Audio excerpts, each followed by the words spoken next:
Scan for Sovi, your AI bestie. I got your back. Calculus graphs can be tricky, but we will solve this derivative problem together right now. Let us find the correct graph for this function quickly.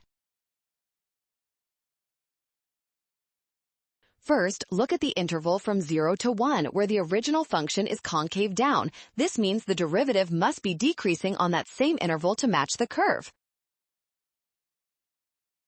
Next, we check the point where x equals 1. The original function has a sharp corner there, which tells us the derivative is actually undefined at that specific location on the graph.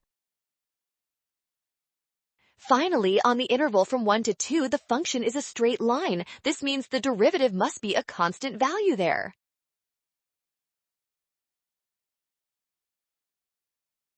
Well done! Scan the code. You can learn better with Sovi. Avoid a rush by watching signs. Trust the given info and check steps.